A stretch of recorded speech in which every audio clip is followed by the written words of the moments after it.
اعوذ باللہ من الشیطان الرجیم بسم اللہ الرحمن الرحیم جزا اللہ عنا سیدنا محمد صلی اللہ علیہ وسلم آلہ یا رب صلی وسلم دائما ابدا علی حبیبک خیر خلق کلہم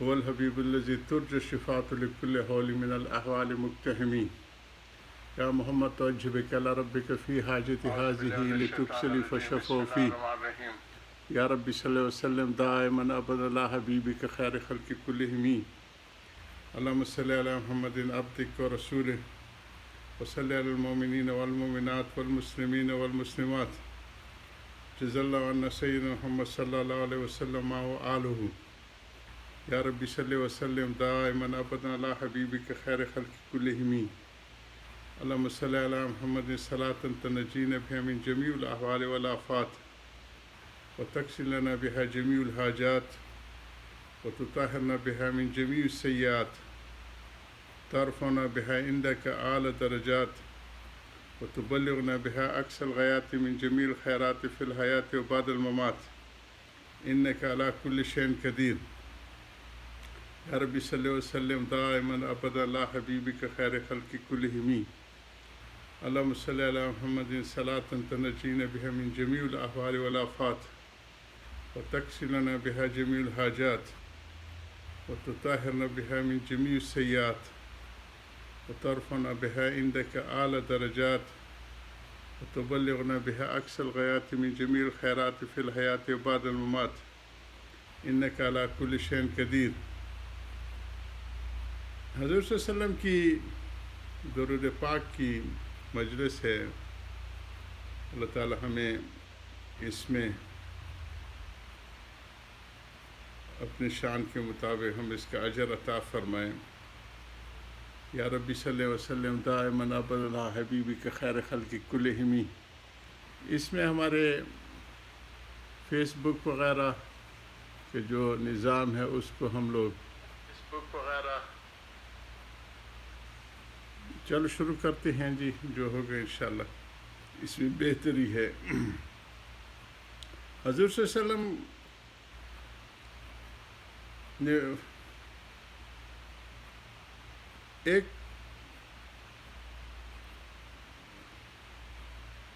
حضرت فضالہ فرماتے کہ ایک مرتبہ حضور اقدس صلی اللہ علیہ وسلم تشریف فرما تھے. ایک صاحب داخل ہوئے اور نماز پڑھی، پھر اللہم اغفر لی وارحمنی کے ساتھ دعا کی. حضور اقدس صلی اللہ علیہ وسلم نے ارشاد فرمایا او نمازی جلدی کر دی، جب تو نماز پڑھے تو اول تو اللہ جل شانہ کی حمد کر جیسے کہ اس کی شان کے مناسب ہے، پھر مجھ پر درود پڑھ، پھر دعا مانگ. حضرت فضالہ کہتے ہیں کہ پھر ایک اور صاحب آئے، انہوں نے اول اللہ تعالیٰ کی حمد کی اور حضور اقدس صلی اللہ علیہ وسلم پر درود بھیجا.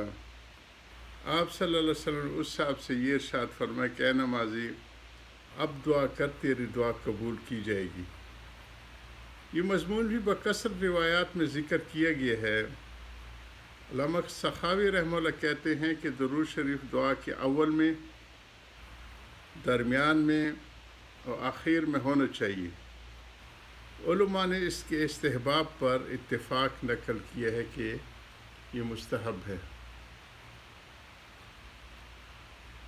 کہ دعا کی ابتدا اللہ شانوں کی حمد و ثنا پر حضور اقدس صلی اللہ علیہ وسلم پر درود سے ہونی چاہیے،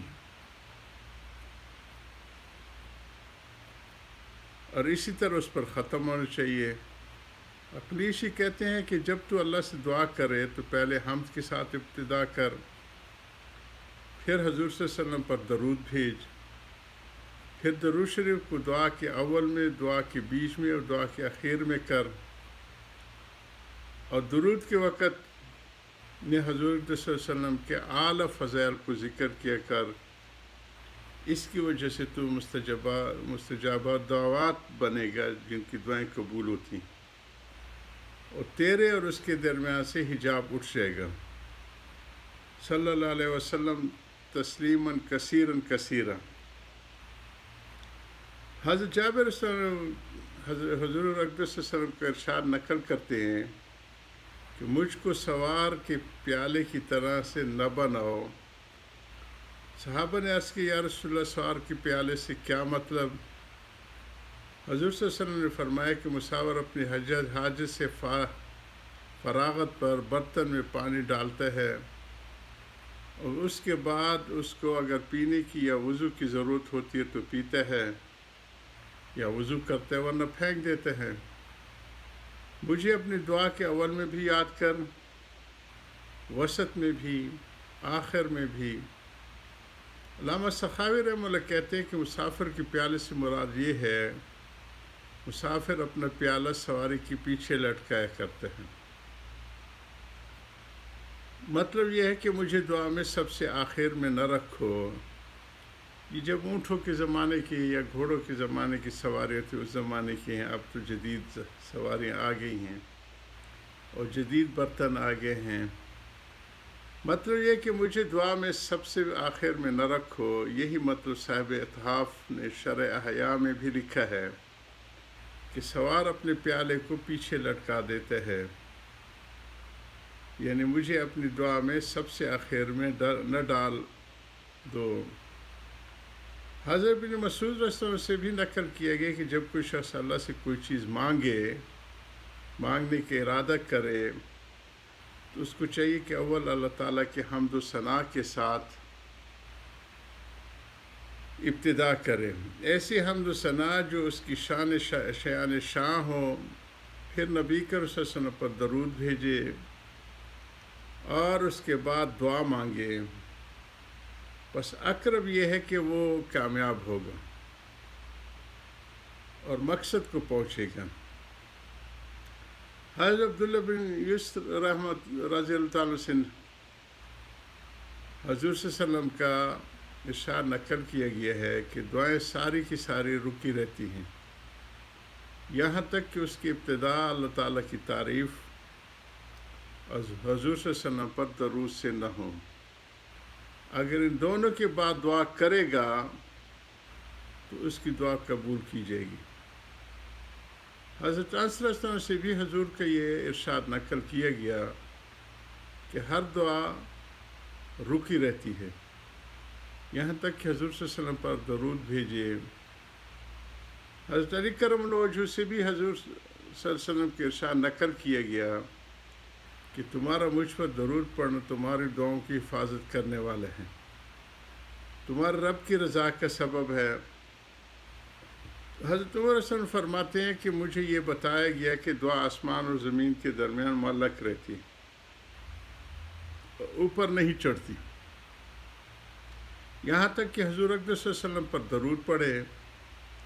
ایک دوسرے حدیث میں یہ مضمون ان الفاظ سے ذکر کیا گیا کہ دعا آسمان پہنچنے سے رکی رہتی ہے اور کوئی دعا آسمان تک اس وقت تک نہیں پہنچتی جب تک حضور صلی اللہ علیہ وسلم پر درود نہ بھیجے جائے۔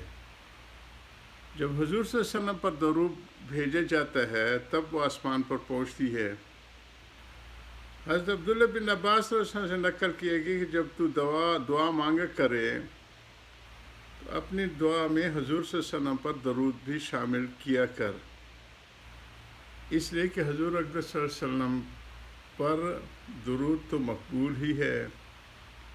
اللہ جل شانہ کے کرم سے یہ بعید ہے کہ وہ کچھ کو قبول کرے اور کچھ کو رد کر دے۔ حضرت علی کرم اللہ جو حضور اقدس صلی اللہ علیہ وسلم کا یہ ارشاد نقل کرتے ہیں کہ کوئی دعا ایسی نہیں ہے کہ جس میں اور اللہ کے درمیان حجاب نہ ہو، یہاں تک کہ حضور اقدس صلی اللہ علیہ وسلم پر درود بھیجے، پر جو وہ ایسا کرتا ہے تو پردہ پھٹ جاتے ہیں اور وہ دعا محل اجابت میں داخل ہو جاتی ہے، قبولیت والی جگہ جہاں قبول ہوتی ہے، ورنہ لوٹا دی جاتی ہے۔ ابن عطا رحمہ اللہ کہتے ہیں کہ دعا کے لیے کچھ ارکان ہیں، کچھ پر ہیں اور کچھ اسباب ہیں اور کچھ اوقات ہیں۔ اگر ارکان کے موافق ہوتی ہے تو دعا قوی ہوتی ہے، پروں کے موافق ہوتی ہے تو آسمان پر اڑ جاتی ہے، اگر اپنے اوقات کے موافق ہوتی ہے تو فائز ہوتی ہے، کامیاب ہوتی ہے، اسباب کے موافق ہوتی ہے تو کامیاب ہوتی ہے۔ دعا کے ارکان حضور قلب ہے، دل ہی کی گہرائی سے دعا مانگی جائے، رکت، عاجزی، خشوع اور اللہ کے ساتھ قلبی تعلق، گڑ گڑا کے بار بار، اور اس کے پر صدق ہے، سچائی ہے کہ کسی چیز پہ نظر نہ ہو، اپنے نفس پہ نظر نہ ہو، اپنی دعا پہ، اپنی حالت پہ نظر نہ ہو، اور اس کے اوقات رات کے آخری حصہ ہے، اور اس کے اسباب نبی کریم صلی اللہ علیہ وسلم پر درود بھیجنا۔ حضرت کی ان باتوں کو جاری رکھیں گے۔ یا رب صلی اللہ علیہ وسلم دائماً ابدا علی حبیبک خیر خلق کلہم، اللہم صلی علی محمد عبدک و رسولک